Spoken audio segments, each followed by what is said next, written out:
everybody, welcome to Gene. So our project's name is Drops for Life.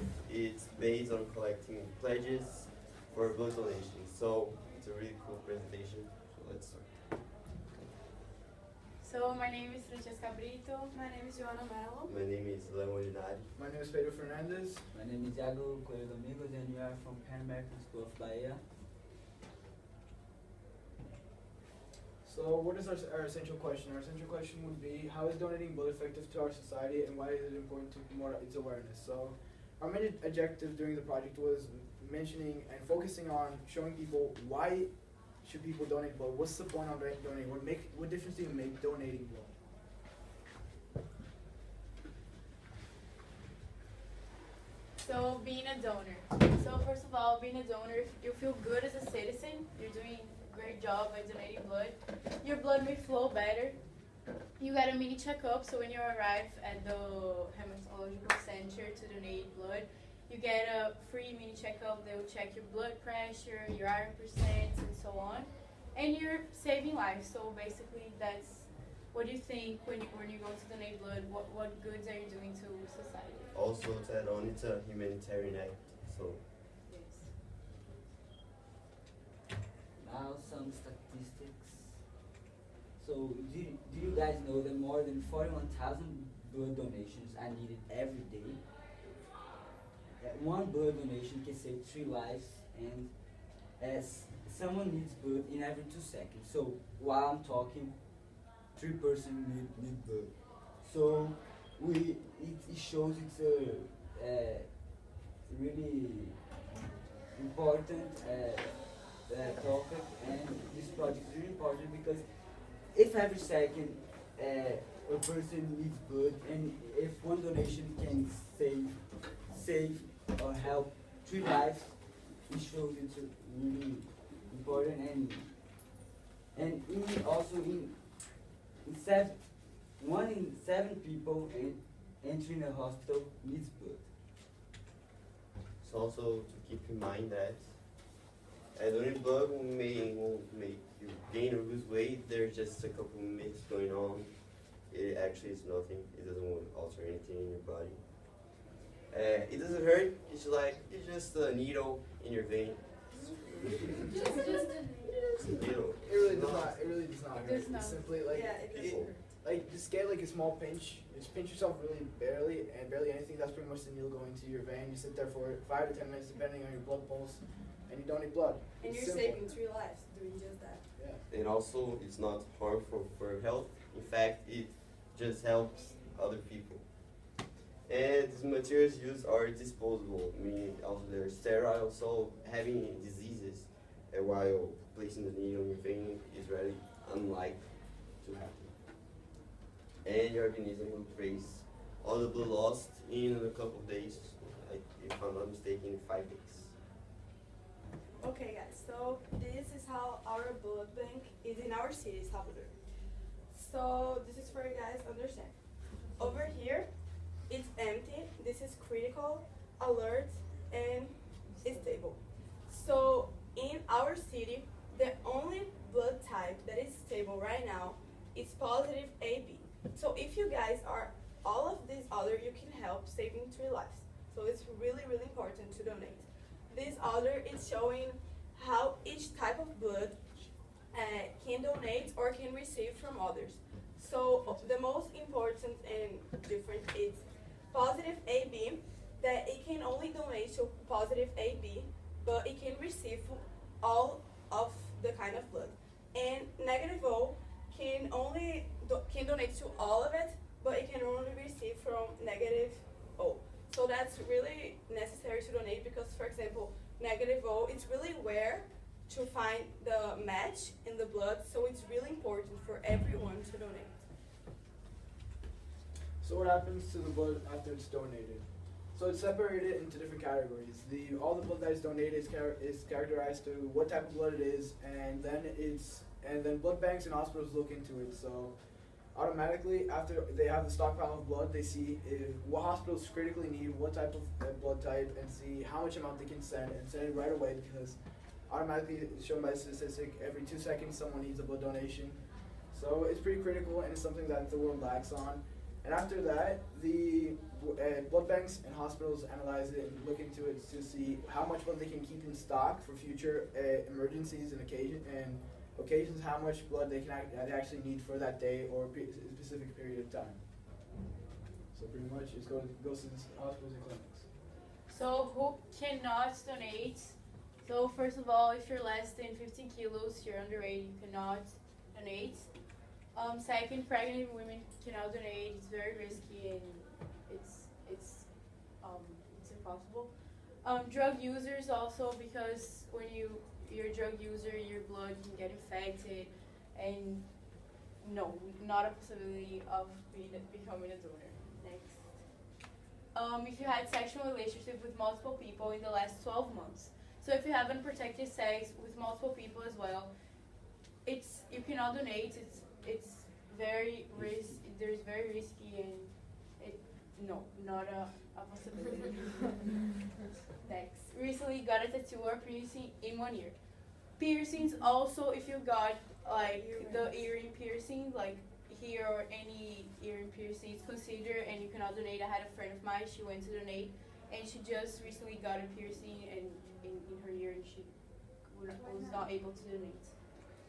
And if you had hepatitis, Yes. Why can you not donate when you just got a piercing? because sometimes if you got, for example, if you did a piercing in a place and the needle or something could be infected, or I don't know, it can infect your blood, and So it's just a safety Yeah. issue. Yeah. because Also- the blood needs to be pure, like it needs to be pure so you can give it to somebody else, because the person is probably sick, just passing through some kind of Trouble. a trouble disease, and the blood needs to be acceptable and good for the person to They're gonna receive it. test all the bloods before giving to the patient.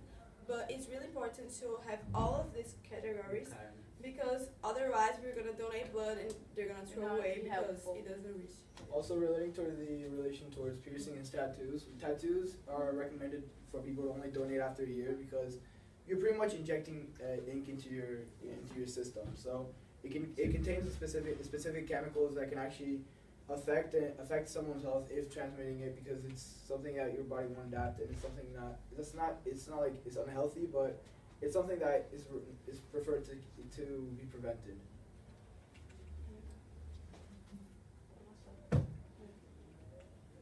Okay, so what diseases need blood transfer? So, people doing cancer treatment, they will need the blood. Hematological diseases, people that have hematological diseases, they might need. Infections and liver diseases, people that have infection and liver disease might also need. Bleeding disorders such as hemophilia, diseases that cause anemia such as cancer and kidney diseases. And hemophilia, for you guys who don't know, is when you, for example, you get a cut and it won't heal, it won't stop bleeding. That's when you probably need a blood. When your blood doesn't clot and doesn't Yes. stop bleeding. Sometimes, if in severe cases, people can actually bleed to death. So for number of donations, I'm gonna ask everybody here, how many times per year you think you can donate blood? A person can donate. How many times you guys see? You. Well, 3, 3 times per year? You? 7, 7? You? maybe all the times. All the time? Well, so not 10 all the times? time, but like not like the Oh, 1 per year? 12. 12 per year? 2? All the time? Let's check. Action. Yes. You said your body replaces the blood within like every 5 days. Uh-huh. You said so. So maybe like once a week. So is that Once statistic? a week? So is that statistic? It doesn't mean like you can donate blood, because when you donate blood, depending on hospitals, you can either donate from 410 milliliters of blood to 475. So pretty much, if you do that in a week, you're losing a lot of blood, and it's not healthy. Let's right? see. Let's Let's see. see, guys. Let's see. So actually, once more, actually there is a difference between genders to donate blood, since men can donate 4 times a year and rest for 6 days, and women can donate 3 times per year and rest 9 days. As you can see, there is a difference between genders, since the physique from men's to women's body is different. So there's that difference that women can't donate as much as men. Okay, what we did to achieve our goal? Okay, so this was a really important thing that we did because I think everyone know about the Ice Book Challenge, and we did the Red Book Challenge. So we thought that this was a great idea to make all our school understand what we were doing and make them want to donate, and yeah. So we had an event in our school called Field Day, and then we did this, and all the kids in the school want to participate in all of it. So it works like this. They ask questions for us. No, we ask questions for them about blood donation. And then if they got the correct answer, they could throw the water in one of the members or in their friends. So that was like a big deal in the school because everyone wants to know like what is happening, what is this? So all their parents were motivated to donate, and yes. This was actually really good because it created the awareness. Awareness. Yes. In Brazil, especially in Salvador, there's no like that custom like donating blood every year. People are mostly afraid, and this was to create the awareness that is not dangerous to And them. all the kids were very excited since the Ice Book Challenge became really famous. And we taught them like how many people we're going to save by donating. They were all like 3 lives. You will see like in our intro video, we put some of the videos. So the kids were very excited and they understood like how important it is to donate blood. We explained to them. So it became a big thing. Hello, sorry for the interruption. We know that some sessions started a bit over time and we really don't want to cut the session short. So it's okay to go a bit past the time. We'll have snacks for you waiting in the lobby. Thank you.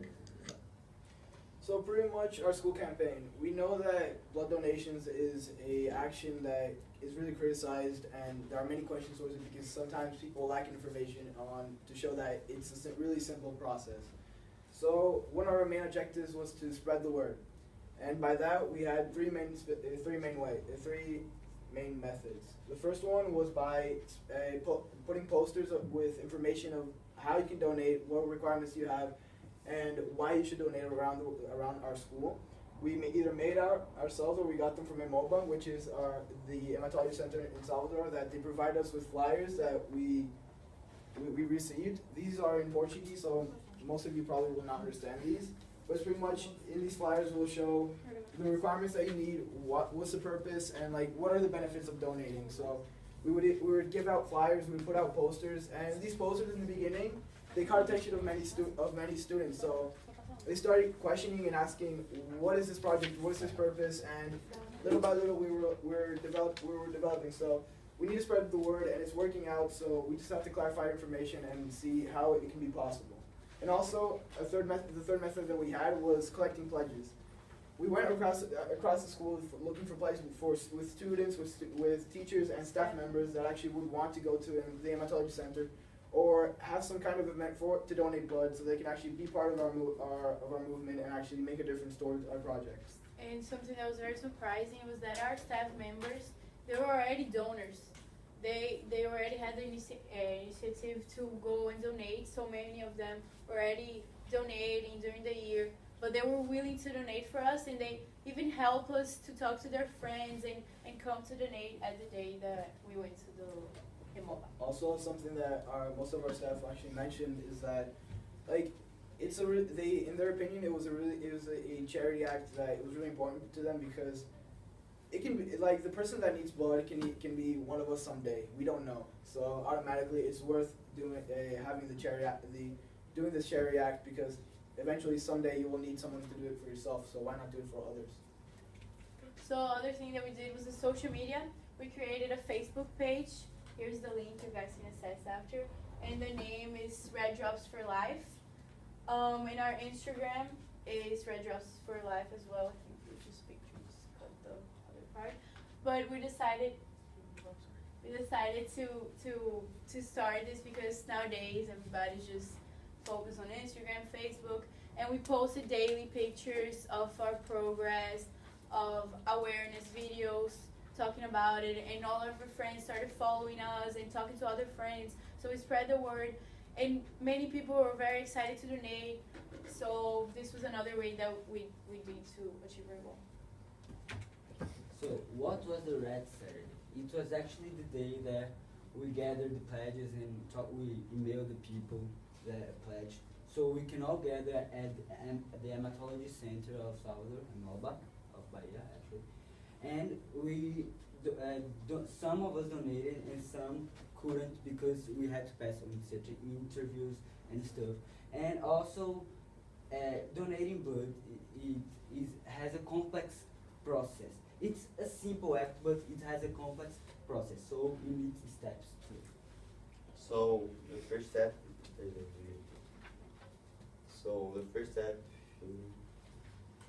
okay, the video is not rolling, but I'll explain what's happening here. Actually, that's a member of the team, Joanna. Before you donate blood, you need to check the iron percentage in your blood. So the nurse gets the little thing of diabetes, like, and the drop of blood gets out of your finger. Then she puts in a machine, and what happens? She measures the iron percentage. Meaning, if you have an iron percentage above 12.5% in your blood, it means that you're okay to go to the next step, which is the interview. If you have less than that, you unfortunately have anemia, and you won't be able to donate blood. So the second step of the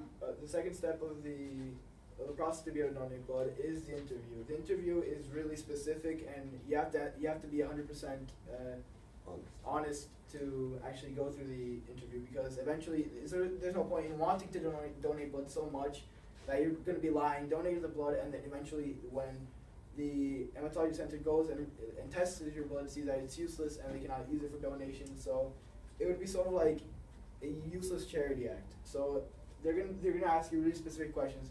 Do you have any genetic diseases or anything like that, so they can actually know if you actually can or not donate blood.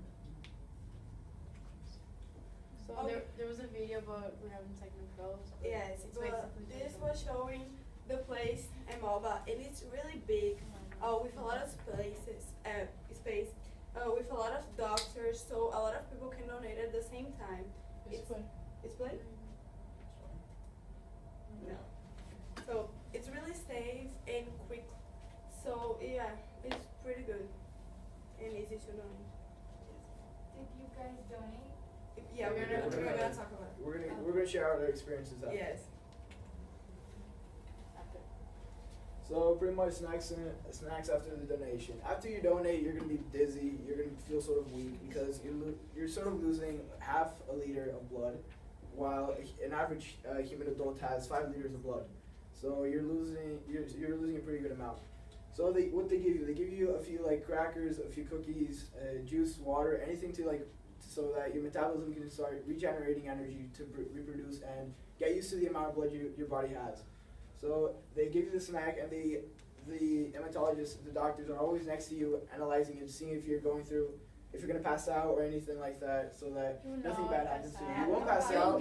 You'll get dizzy. That's pretty much it. But you eat something, you get like you know Nobody like, pass out. It was everything oh, fine. it'll be fine. Even the dizziness part really doesn't happen. Yes. Yeah. I've never been dizzy from No, this. yes. Yeah, me too. It's very easy.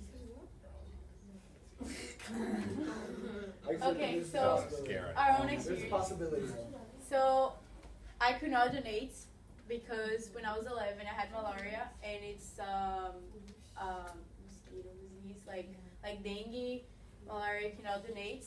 So it was very sad because I wanted to donate, but my blood is infected with it's not infected, but when you take the medicine of the malaria, you're putting the virus inside to kill the virus. Yes. That's right? So my blood is not legible, it's infected. You cannot donate to somebody else. Okay, so my experience, I was ready to donate. I went there, as you guys saw, did the test of the iron. My iron was okay. But the problem, when I went to the interview with the doctors, they measure you to your height, and everything. It was everything okay. But the problem is that I have asthma. So I take a really strong medicine. So when you take this kind of medicine, you cannot donate. Just if you stop taking in 15 days. But my doctor said I couldn't. So for my own health, I couldn't donate because of that. So I also wasn't unfortunately, I wasn't able to donate blood. But I will in the future. But let me explain why I didn't. In the day of the church blood drive, I had a really important futsal game, and you can't exercise after you donate blood. So also, due to that, I wasn't possible to donate blood, but in future events, I will certainly donate blood. Unfortunately, I also couldn't donate blood, but Relax. I have a reason. Relax, people. I was underweighted, so you need to have more than 50 kilos to donate, and I had less. So So I was the only one in the group that was eligible to donate blood. I unfortunately was not able to donate during our blood drive because, as Leo's excuse was that he had a game, I also had that game, so I couldn't. But after I went on my own time because I needed to talk to a few people from towards our project, and I took the advantage and donated blood. It's really simple. It's really simple, and it's nothing bad or good. Simply you feel good afterwards. And in my case, I felt dizzy afterwards. Like, I wasn't used to it, and I felt dizzy. I passed out for 10 seconds. But nothing bad. But nothing bad happened to me. So he saved 2 lives. So Yes, he saves your life. That's what matters, right? It's the main idea. Okay, next. So the MOBA bus. So the MOBA, the place that we went to donate, they also have a bus that goes around the city. They go to the mall. They go to Nîmes University in Salvador. They go to UFAM University. And all the time that I'm walking with my parents and in the car, I see the bus. And people actually donate. This motivates people to donate because they see the bus, they want to check it out. And inside is really it's really big and comfortable. There are many seats, many doctors. So you just go in the morning. You need to do the checkup, the interview, everything. But you don't need to go to the hematology center. You just, if you see a bus and you're like, oh, I'm gonna go to, because we have the Orla that's like close to the beach. So I'm gonna go there today at a Saturday, and I'm gonna donate because I feel good today, and I think I'll be like my blood. I'll have everything check up, and I'll donate. So it's a very good thing. And the bus is really big and it's kind of cool, the design. So it brings the attention in the city, and people want to check it out. So the challenge we had to face. Challenges we had to face. So we had a lot of problems when doing the campaign, and also because our main idea first was trying to bring the bus to the school, so we will be accessible to everyone donate, the people like staff and the ones that couldn't get transportation to go at the hematology center. So, but we have the problem because with school security. So because of school security, they didn't allow us to get the bus inside the campus. So I also had known after many meetings, the school superintendent concluded that for the security of the campus and of the students, the staff, and of everybody, it wouldn't be safe since there wasn't enough student participation for this project, since it's very limited, since there's limitations. So the other problem was staff couldn't miss work.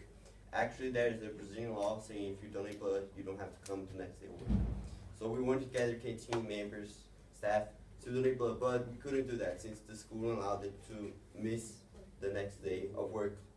So that wasn't really okay to us. So we had to do it on a Saturday so people would actually not miss work.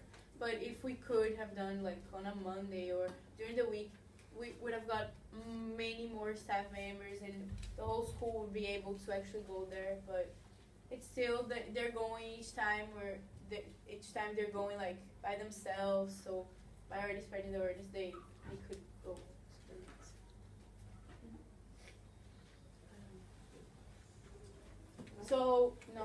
So students not willing to donate or didn't have enough information. So many of the students were scared or they didn't know about it. Like, oh, can I donate? I'm 14. No, you cannot. You can only donate when you're 16. So we had to talk to them and make them realize how such a good act it is to donate. And also, so we did awareness, we gave them enough information, and some of them were not like underage, so they cannot donate, but thanks. Okay. Our next goal. So our next goal is to do exactly what Iago said, to bring the bus to the school. So we're gonna try to convince the school every 6 months to bring the bus. So more and more people will donate, and that will be great. And also we were spreading the awareness by creating the future donors. So what we did was, as we got posters and people to start signing up under 16. So they are like 9th and 10th graders, and they'll become future donors next year or the year ahead. So they were very excited. They started like writing their names, and we put the posters on the school so other people like middle school would check it out and want to donate in the next year. So these are some of our schools. So these are like 9th graders, 10th graders. They're very excited. Also, to add on, actually the governor of Bahia, which our state, asked us to do a speech at MOBA. So after we've done that, maybe the school will realize how important this project is for our world, our community, and our society. Pretty much what he's saying is that the Ministry of Health from our state, that they really got interested in our project and wanted to know more about it. And on the 25th of November, I believe the 25th of November, they have an international, the International Donor Day. So the Amatoya Center, our city, has a huge event and has all these presentations about many projects, and they wanted us to present it. And it would be sort of like with the Ministry of Health, so that it could actually spread around the city and would help us actually to spread around our community. Are you going to do that? Yeah, like it's something that they asked us to, and we're actually working on to like grow our project even more as it already is, so that we can actually have like a good project to present to people. And we felt very honored to they asked us to do this, and we're so young, and they asked us to do this speech, so we're very excited, and we're gonna do our best to even get even more people to be able to donate. So what will the project look in 5 years? We're hoping to create blood donations as a tradition in our school. So with our small blood drive and people that pledged to donate, we were able to get 30 people to donate blood for our project so far. And with that, we showed the school that we can actually have certain methods so that the regulations in our school are followed.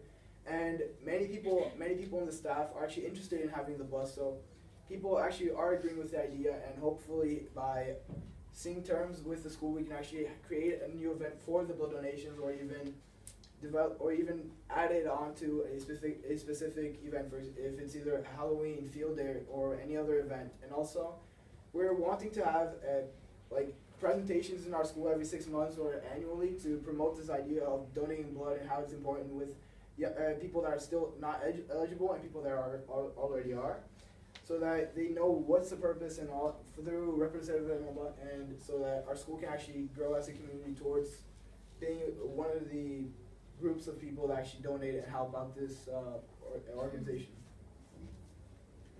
So thanks for watching and questions, and after we're gonna do our We have a small activity, but before, do you guys have any questions? Any questions for our project about or the presentation? If you get anything clear? So you have to be 16 to do it? Yes. Yeah, like You need to go with your parents, like you're not Yes, alone. that's You really take both your parents, your ID, and everything. Yes. What do you need to be more than 50 kilos? it's because it's towards your health. Because if you're above 50, you have a specific weight, and your blood is your weight. So automatically, it affects on how your body will react after. So for safekeeping, it's always better to be over 50 kilos. So our activity will be very simple. We're gonna give you guys 2 cards, 2 profiles. If you guys know the GPA game, have you guys ever played? Okay, so I'm gonna explain. It's like this. We're gonna give you 2 cards, and the cards have a profile with name and information. So we're gonna start saying like, if you had a tattoo or anything, and like you have to sit down according to the card that you get. You'll get a profile and Like, so you'll can have everyone please stand up? So when we say the information, if you had that information in your paper, you will sit down. and this information is towards not being able to donate blood. So Yes, if or the information we mention is like if you're over 50 kilos and do exercise all day, you can donate blood. So you don't sit down because you're still eligible. It's pretty much to point out the flaws and characteristics of people to not be able to donate blood. And since you have two profiles, simply if you see one that has a characteristic that you cannot donate blood, simply put it down. If another one is eligible to still donate blood. Other than that, if you have two cards immediately that are not eligible, simply sit down just to point out these characteristics. Okay, so you guys ready? Everybody ready? Okay. So first, if you had recently got a tattoo, please sit down. And say your name and your profile if you recently got a tattoo. That would be like 2 years ago. No, like before, like 1 year. less than a year. Anyone got a tattoo recently than 1 year? So sit down and tell us your whole profile. No, but it's just one paper. Eu sei, mas o profile, your profile, the paper that it was saying. Okay, go. I'm Julia. I do not smoke or take any drugs. I have sex daily with my partner using condoms. I'm 25 and weigh 16 kilos. I have recently got a tattoo. So as you guys can see, like she had everything perfect, but only because she recently got a tattoo, she was not able to donate. Wait, since it's Okay, so if you're 15 years old, please sit down and read us your profile. You're what? 15 years old. Okay. They're both. Okay, tell us both. Okay, Paula y Juana. Paula is, I do not fast, I don't practice sports daily, I have type 2 diabetes, I am 15 and weigh 64 kilos. Juana is, I am 15 and weigh 56 kilos, I do exercise daily, I do not take any drugs or smoke, I don't fast. Okay, so because of time constraints, you guys are just gonna sit down and read. No, we have 3 minutes. no, they said no, we still have 5. You have only 5 minutes. They said that to do. Okay.